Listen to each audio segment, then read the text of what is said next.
To understand hyperlambda is to understand the sum of the parts. You see, me and you watching this, we can communicate using logic.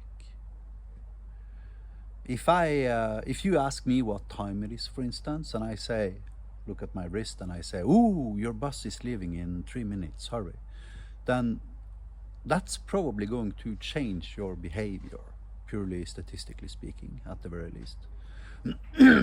And you'd probably rush up off the chair and run for your shoes and wave goodbye and run out the door, right? If you were waiting for the bus. Now, what I did with that sentence was influencing your behavior. I did not give you neutral information that you stored on your hard drive somewhere in your database. I changed your behavior. Behavior is code.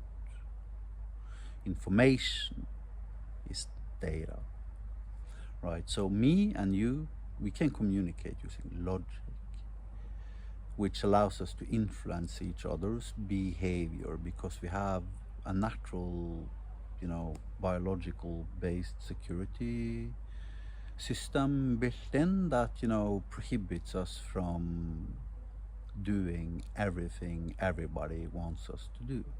Most of us, at the very least, beyond some specific threshold in age, right?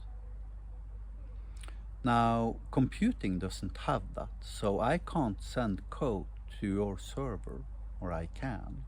But if your server executes that code, then your server is probably pretty fucked up.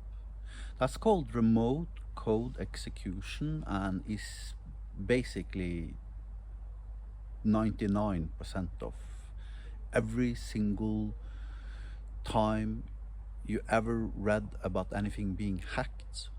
That was the problem. Remote code execution. And even SQL injection attacks are arguably just one variation of them. So that means remote code execution is a really, really big thing from a security point of view, right? Now the paradox is that hyperlambda facilitates for securely allowing for optionally, may I add, important point, remote code execution. It's an integrated part of the language, which means that instead of invoking static API HTTP endpoints called get customers, taking 4 arguments being limit, offset, and name filter and email filter, I can send shit like this to some server. And the code I could send instead could be hyperlambda code saying that, I want to have 7 users. I only want to have the users whose first name begins with, the character A, and whose last name is exactly Peterson or whatever.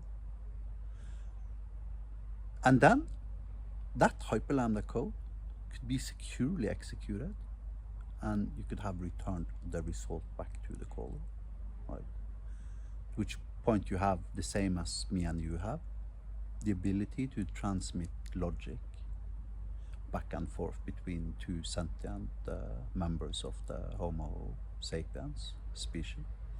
So all of a sudden now you have that same similar mechanism between 2 different machines because of the integrated security model, where first of all hyperlambda is a functional programming language, and second of all it allows for supplying optionally a whitelist of legal function names, implying I can prohibit you from doing not equal comparisons, right? Or more than, I can prohibit you from running else and else if, but allow you to run ifs. Or I could, allow you to run for each loops, but prevent you to run while loops, etc., etc. And this level of fine-grained, security configuration options allows for remote code execution in a secure environment, right? where purely logically, if you, can trust the source of hyperlambda, then by the very definition of the term, you can actually allow for remote code execution, allowing you to, have a gradient shade of like, trust levels, such as, for instance, internally within iNiro, everybody might have access to some database resources that, probably not all strangers randomly dropping by would have.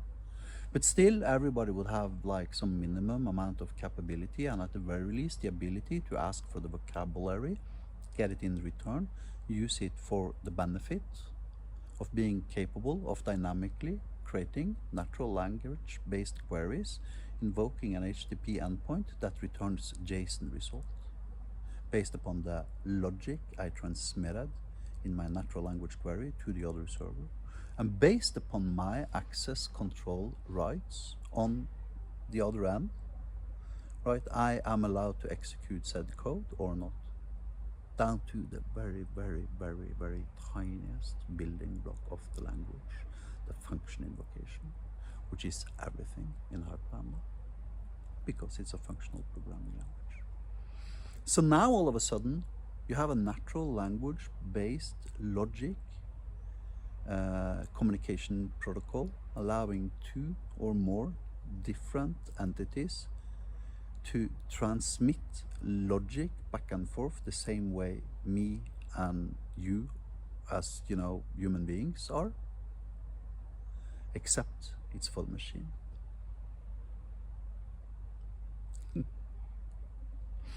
So when you have such a machine, the question becomes, what is the sum of all the parts? And in order to understand that, you just have to run it out and have like 1,000 servers in a heterogeneous environment, all of them exposed with at the very least one discovery endpoint, allowing you to discover sets of legal vocabularies, which could, of course, by default should be 0, right? For them to have an endpoint that actually takes either natural language or hyperlambda, it doesn't really matter which. If the server wants to pay for the inference tokens, okay, then the server exposes the natural language endpoint. If the client wants to pay for the inference tokens, okay, the client sends hyperlambda, right?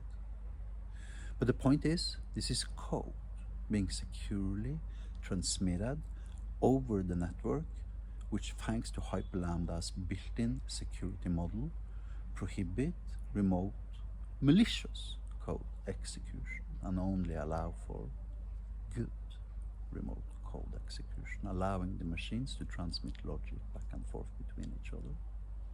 And what is that? That is something we started discussing already back in the mid-1990s, and it was called the semantic web.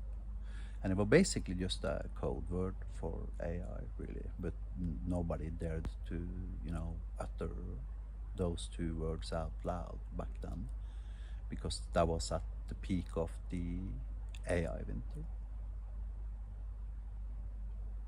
However, that is hyperlambda, and that is why I started the video by explaining you need to understand the sum of the parts. Because the point about hyperlambda is it allows for transmitting logic instead of dump data. And that creates a super entity of the entirety of its individual parts. Have a nice day.